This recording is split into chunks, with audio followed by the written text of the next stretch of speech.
Hey besties, it's Sarah. Welcome back to my channel. Today we're going to be doing a trend that I've been seeing. I first saw Meg from Meg with Books do this. Essentially, she did what she called a 5-star audit, where she went on Goodreads and she went through all of her books that she's rated 5 stars and tried to figure out what they have in common. And I loved this video idea because I historically don't know what I like. I often read books that I rate 3 stars, 2 stars. My average Goodreads rating is somewhere between like a 3.2 and a 3.3. I'm just a tough cookie to crack. I don't think that that is actually a saying, but I am hard to please. I am a picky bitch and I sometimes think I'm gonna like something and then I don't actually end up liking it. I went through my Goodreads and I was like, okay, what books have I actually given 5 stars? Because it's pretty rare that I do that. And I came to find out that I have only given like 40-ish books 5 stars in the entire time that I've been on BookTube. And that has been literally 8 years. Like literally April is 8 years that I've been on BookTube. But apparently I don't like to rate things 5 stars. Also, because it was so hard to find things in common between all of these 5-star books, I actually did put some of my 4 stars in this and some of my 5 stars are actually not in here. So if you notice that there's a book that you know I've given 5 stars that's not on here, it's just because it didn't have anything in common with the other books. Also, an interesting fact that I saw was that last year was the year that I gave the most books 5 stars. I think I gave 13 books 5 stars. And I think that's because last year I did a lot of reading experiments and reading vlogs where I read outside my comfort zone. And so I feel like I've learned a lot about myself and learned new genres and new things that I like. You might be wondering, why are you not screen sharing? What is that random Halloween blanket from Walmart doing behind you? And to that I say, I am really extra and I decided to do this video a little bit different than everyone else. And I would rip this off for dramatic effect, but I don't want to ruin what I've set up. So let me go ahead and slowly reveal this to you like not a great Vanna White. I wanted to make this resemble the Pepe Silva meme as much as possible because that is one of my favorite memes of all time. I'm going to be using this as my pointer so we can follow along all these lines. This is actually bubbles that I got from the cheap section of the front of Target for $1. I went to Target and to Michael's looking for one of those like teacher presenter pointers and they don't sell those in person. If you're a teacher, please let me know, where do you buy your teaching supplies? Because I could not find one for the life of me, but it's fine because I actually love this because there's a little frog on top and I've named him Leland. He's a little bit chunky to be a pointer, but don't talk about it because he's a little bit sensitive. As you can see, he's got his hands over his stomach. I've been trying to teach him about body positivity, but he's not there yet. So yeah, I guess we can try the bubbles before we get started. Oh, that's probably the best we're gonna do. I'm sorry, Leland. We're gonna put you away. You're better as a pointer than actual bubbles. I guess we'll go ahead and get started. We're just gonna start with this green line. And for this, we have mixed media. Night film, we have The Patient, we've got True Crime Story, we've got Sadie, and we've got Daisy Jones and the Six. So obviously what these all have in common is that they are mixed media. Daisy Jones and the Six is interview format and so is True Crime Story. Sadie has podcast in it. The Patient is written like a subreddit, like a guy writing on a Reddit telling a story. And then Night Film has a bunch of case files and different magazine articles and different things throughout. Something I've realized is I love that in a book. I love when there's a little bit of mixed media. I think this has shown up on a lot of other people's 5-star audits as well. I think both Kayla, Riley, and Meg, all 3 of them had a mixed media on there. I think it's just a gimmick that we all like. It's a really good format for a book and I really enjoy it. 2 books that I found that could fit into this category that I could try reading are Sleeping Giants, which is interview format sci-fi, and then Episode 13, which is a thriller that came out this year. I think it might be a horror. I'm not really sure, don't quote me on that, but I think it's similar to Night Film and that it has like case studies and diary entries and different things. And so I'm intrigued to read those 2. Next up, we're going to go with Regency Victorian. So we've got Persuasion, we've got Half a Soul, and we've got A Curious Beginning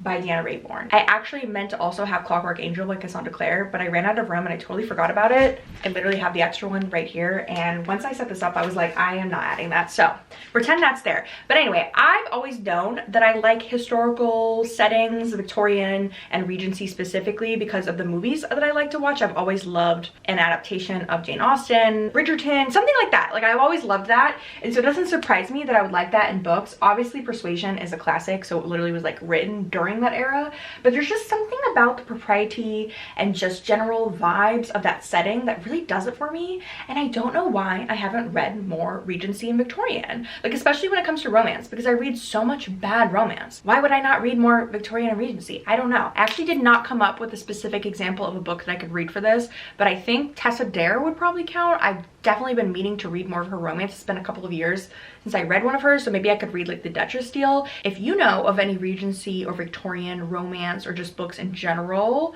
please let me know, because I would love to read them. For our third category, we're going to follow this yellow line, and I have criminal. And what that means is I love a main character who is a criminal or morally gray, a villain, something like that. I love to follow someone who's like gonna steal something, gonna kill someone. I love that. And so for that, we have, starting here, we've got They Never Learn, female serial killer here. Then we got Born Darkly, another female serial killer. I do really love serial killers. And then we've got You by Caroline Kepnes. I know it's kind of covered, but obviously Jo is a stalker and a murderer. And then we've got Book of Night by Holly Black. The main character in this book is a thief. And then down here we've got Theft of Swords by Michael J. Sullivan. This is a fantasy series where the two main characters are also thieves. And then lastly for criminals, we have Hench by Natalie Zena Walshots.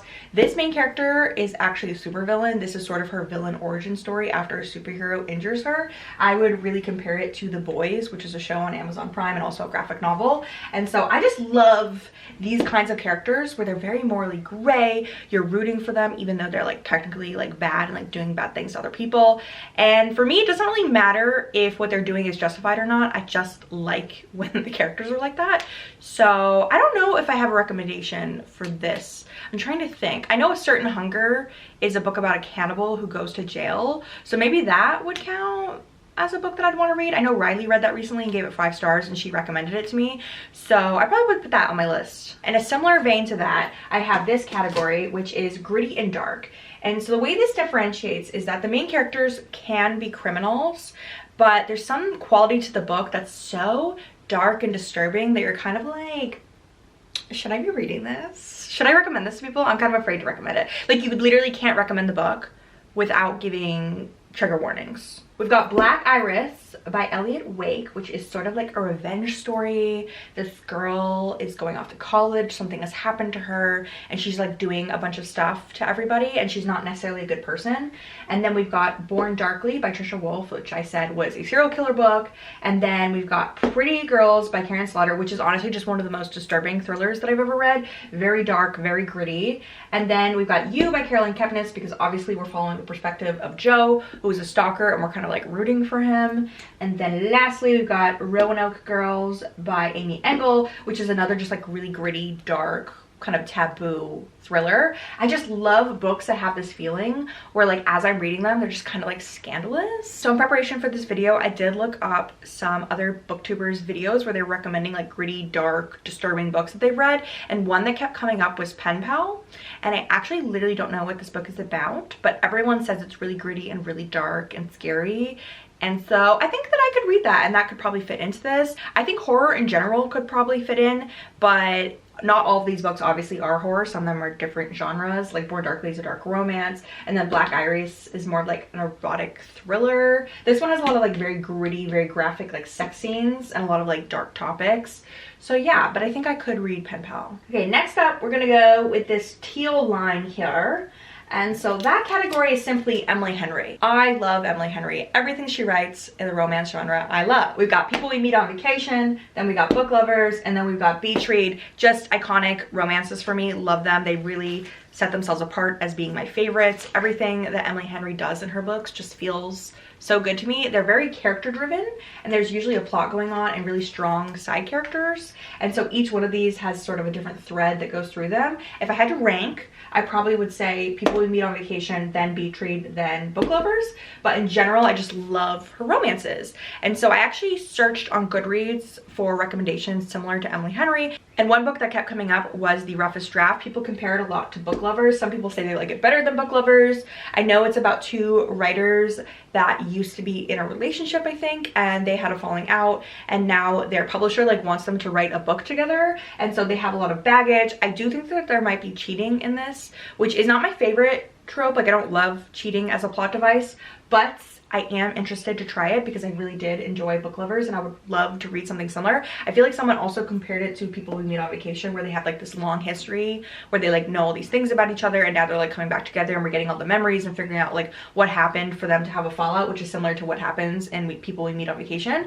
So intrigued to read that. It definitely has been on my TBR and I think it could definitely fit in this vein of like Emily Henry. I know that's not really a genre, but I just love her. She's just one of my favorite authors. Okay, next up, we're gonna do this white little vein here, and we have Good for Her. This is a term that people are using a lot on BookTube and TikTok to talk about books about female rage and revenge, where women have been scorned, like something has happened to them and now they're taking matters into their own hands and they're just kind of girl bossing their way to getting what they want because people have wronged them. I just love a book where women are getting what they deserve, and it's one of those genres where it's like they are doing bad and probably illegal things, but you're kind of like, good for her. And so for that, we've got They Never Learn, which again, female serial killer. She specifically kills rapists, which obviously good for her. And then we have Black Iris. Like I said, this is a revenge story. This main character was wronged by a lot of people and she's just like fucking them all up in this book, and we love to see it. And then we have Hench, which like I said is a villain origin story, so again, good for her.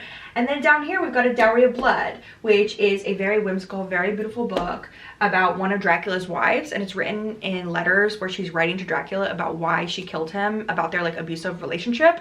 And so definitely good for her, like when she gets her revenge on Dracula. And then speaking of A Dowry of Blood, we will follow this purple line here, and this category is ethereal and gay. The way I like to describe this category is I really like books with just delectable, beautiful writing, ethereal, haunting. There's a quality about them that just makes you sit there and think about the book for days on end. And typically these books for me end up being a little bit gay. So obviously Dowry of Blood is about her and Dracula, but there's also some other like brides and characters that she has relationships with. So she's kind of like a bisexual queen. And then Our Wives Under the Sea is a story about lesbians. And it's a horror story that's very lit-fic, and a lot of it is about grief, and it uses like horror as a vehicle to explore grief, and it's very haunting. The writing is fantastic. I've thought about this book nonstop since I read it. Highly recommend. And then we've got This Is How You Lose the Time War, which is a sci-fi novella about these agents that are in this literal like time travel war, and they are against each other, so they write each other letters. And the writing is just fantastical, beautiful, whimsical, like everything about it just haunts me. Like I have thought about this book so much since I read it. Love these three books. They all have a similar quality to them. And a book that was recommended to me that someone said was similar to Our Wives Under the Sea and This Is How You Lose a Time War is I Keep My Exoskeleton to Myself. I think that's what it's called. I literally have no idea what this book is about, but I am very grateful to the person who recommended it to me because I definitely think that I would want to pick it up if she said that it feels similar at all. She said that it's sapphic and it is sci-fi adjacent, which I feel like these two books are. So if the writing is fantastic, it definitely could fit into this category. Also, I just realized that I actually did have a book for the Good for Her category. I don't think I said it. So the book that I'm thinking of for that is the Mindfuck series by St. Abbey. This is a dark romance series about a main character who is a serial killer, and she's specifically seeking revenge on these men that assaulted her in the past. And throughout the series, she ends up dating an FBI agent who's actually the agent who's looking for her as the serial killer. And so I've heard so many good things about that. Everyone rants and raves about it. I don't think the writing in that is supposed to be necessarily good, but everyone says it's super addicting. It's like Criminal Minds. It's good for her. It's revenge. She's a criminal. Fits into a lot of categories, honestly. So I definitely want to read that. Our next category, we're gonna follow this baby blue line right here, and that is non-linear. Something I've realized about myself is not only do I enjoy when a book has multiple POVs, that is a favorite thing of mine, but I feel like if I had mapped out every book that's multiple POV, we'd be here all day. But the other thing I've noticed is that I absolutely love books where it's either told out of order or it's non-linear in some way where you're following two different timelines, and so sometimes you jump back and forth in time, or maybe the memories are completely given to you out of order. I absolutely love that, especially like in the thriller genre. I like feel like that's my favorite device for storytelling. And so for this, we've got People We Meet on Vacation, which goes back and forth in timeline because these are two best friends that had a falling out. It's a friends to lovers story, and so we are following them on their current vacation, but then also slowly but surely going through all their past vacations questions to kind of find out what happened. I really liked that. And then in My Dreams I Hold a Knife, they completely give you all of the memories out of order. We're present day at a college reunion. One of their friends has been murdered, and then in the past we're getting all the details about how they met and how that person ended up being murdered. And so it's kind of all over the place, and again, I really love that in a thriller. And then true crime story, because it's told in interview format, all the people giving interviews give you all the details out of order, so it's quite confusing. I feel like if you were to map out this plot, you would probably have a very similar Pepe Silva board. And then we have Black Iris, which I keep bringing up. This fits into a lot of categories for me, honestly. This is also told similarly to true crime story, where like everything is out of order. Like you really have to pay attention to the beginning of every single chapter when they tell you what semester of college you're following, because she is slowly but surely like enacting her plan over like a bunch of different like months and times. You have to pay attention in order to understand what's going on. And then we have Tomorrow and Tomorrow and Tomorrow, which again bounces back and forth between like present and past, and in between chapters there are like news articles and different things about these people who are game makers. This is a book about video games, and the two main characters are best friends and they create a video game together, and then over time they become very popular and like different stuff happens to them. The way I like to describe this book is normal people but with video games and better. And then lastly, Our Wives Under the Sea is also like two timelines. We're following the timeline of the wife that is above the sea and the wife that is below the sea. Basically, one of the wives is a marine biologist and she goes on this expedition for like 6 months, and so her timeline is while she's under the sea, obviously, and the other main character is telling you her perspective after that wife has come back, and like everything is weird, and like I said, it was horror, grief, etc. You know, when I went into this video, I did not intend to tell you the plot of every single book, but I just love all of these books, so you're getting book recommendations as a go. Okay, next up we have this gold line here, and that is cozy whimsy. This is not necessarily cozy fantasy. Cozy fantasy does qualify for this category, but for me, this is just books that make me feel warm inside, that really just like make my soul feel good. They just make me feel happy. And so for that, we've got Ella Enchanted, which is just a classic middle grade fantasy. I feel like we've all read it. We've all seen the movie with Anne Hathaway, which by the way is a horrible movie. The book is way better. And then we've got Anne of Green Gables, which doesn't have any fantasy elements in it, but it's so wholesome. It's so good. I love Anne. Everyone knows I love Anne. Then we have Half a Soul, which is a Regency fairy tale. This one just makes me giggle, makes me smile. I love it so much. If you like Regency, if you like romance, if you like wholesome, if you like cozy fantasy, this is the book for you. And then lastly, we have Nevermore, which is a very underrated middle grade series, in my opinion, which has kind of like Harry Potter-esque vibes to it. It's about a girl who is born on this cursed day, and she is destined to die, but then this guy, Juniper, shows up and brings her to the land of Nevermore, where everyone has powers. It's very magical, and it's sort of like a chosen one type of story. I just love it so much. Also, Jim Dale narrates the audiobook. And Jim Dale also narrates the original American audiobooks for Harry Potter. So that's also why I associate them. So if you've been looking for a Harry Potter replacement, highly recommend this. So good. Even though it's middle grade, it's amazing. Very adult themes, just like good vibes for literally anyone of any age. If you have children, this would be a great book to read with your children. I don't even like children, and I love this book. Okay, we have 2 more categories. We will go ahead and do this one up here. This is audiobooks heart, meaning books that have really amazing audiobooks, and that's a big reason why I gave the book 5 stars. I am an avid audiobook listener. If you are new to my channel, just so you know, I do 99.9% of my reading through audiobooks because I'm just a busy woman with a 9-to-5 job, and so it's a great way for me to do reading and be productive at the same time. So I just love audiobooks. I am an audiobook connoisseur. So these are books that I've given 5 stars, primarily because the audiobooks were so good, but also because the book was good, but also because the audiobook was good. Was that English? Was that sentence literally in our language? I don't know. First, we have Daisy Jones and the Six. Like we stated earlier, this is mixed media because of the interview format, so it makes for a very good audiobook because there's a full cast of narrators, and it's just so good. Like, do not read this, listen to the audiobook. A lot of these books that I picked for this category are books that like literally the physical book could literally go away. The audiobook is just so good.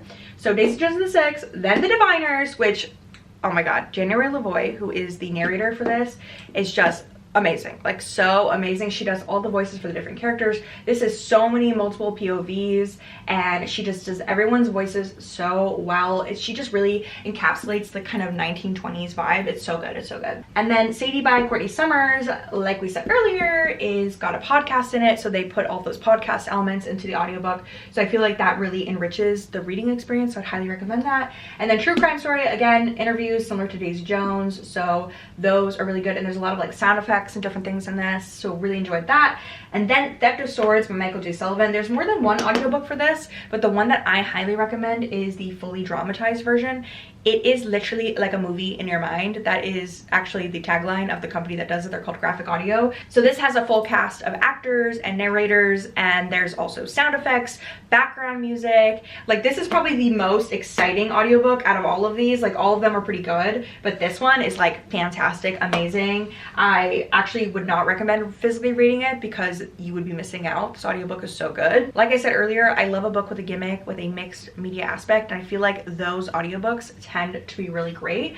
One audiobook that I've seen people recommend a lot is this YA horror book that's called like Creeping in the Trees, Creeping something, Creeping. I will put it on the screen, but I have been wanting to read that because someone said that I might like it because of the different types of books that I like. So maybe that would be good. I don't read a lot of YA, but a lot of people have said that book's good, so I will try it. All right, we are on the last category, and this last category is character study, where it's very character driven, and the whole premise is that we are following these characters over a long period of time, and we feel like we really get to know them by the end of the book.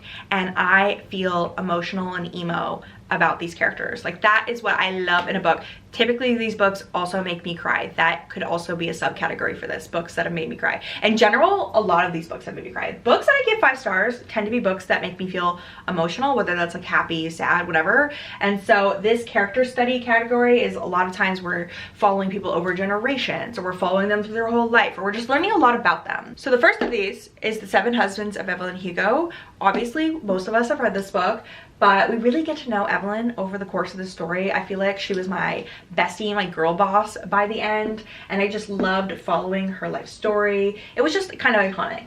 And then we have Pachinko, which is a sweeping generational story about this Korean family who lives in Japan during the Japanese occupation of Korea, and you just get to know this family so well. Like, you get to know literally everything about them, and this book will make you weep. And then that brings us down to Tomorrow and Tomorrow and Tomorrow. Like I said, Normal People meets video games, but better.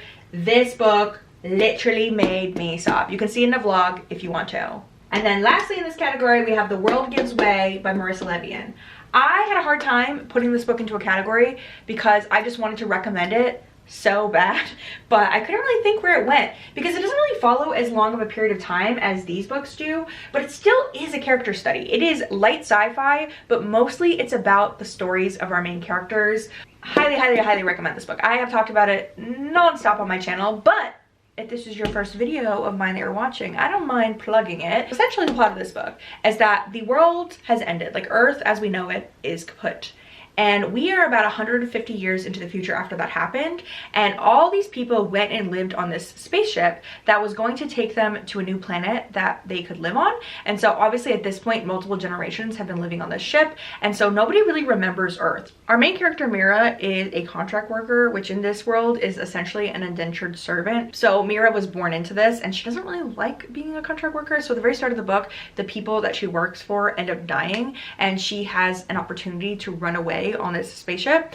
And the other main character is Tobias, and he is a detective that's like searching for her, so it's like a cat and mouse chase. I know I'm giving the most detail about the plot of this book, but it's because it's so criminally underrated and I need you all to read it, so I'm subjecting you essentially to a book review. It's so good. The writing is fantastic. Some of the best world building I've ever seen in my life. Really good world building will also really get me. Some other books that I wanted to include on this but they didn't really fit into a proper category are Strange the Dreamer and City of Brass. Those are 2 fantasy series that also have really amazing world building. So if you know of things that have just like mouth-watering, like iconic world building, like please let me know, because I also really love that. But that is pretty much all of the connections that I could discover between all of these books. Like I said, some honorary things is books that make me cry. Also, something that glues all these books together is I love amazing writing. Amazing writing has to be at the forefront. Like, I am a sucker for good prose. Like, it just has to be written beautifully for me to like it. So I felt like that was a little bit too broad, but a lot of these have just amazing writing.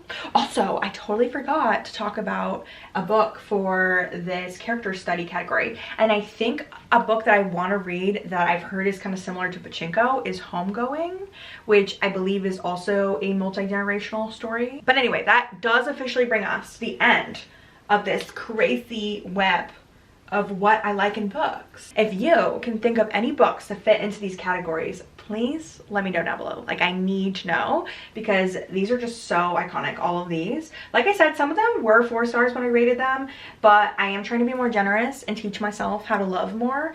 So I would honestly bump them all up to 5 stars. Like, these are just all books that spark joy in me, make me feel really good when I think about them. Let me know what you think down below. Like, what are some books that fit into these categories? Also, do you like any of these books? I am really whipping Leland around like it's my business. I keep being afraid though that the top's gonna come off and then all the bubbles are just gonna pour everywhere. That would literally make me cry. Also, I feel like before we go, I should try one more time to blow bubbles, because earlier was just like kind of a disgrace. One more time.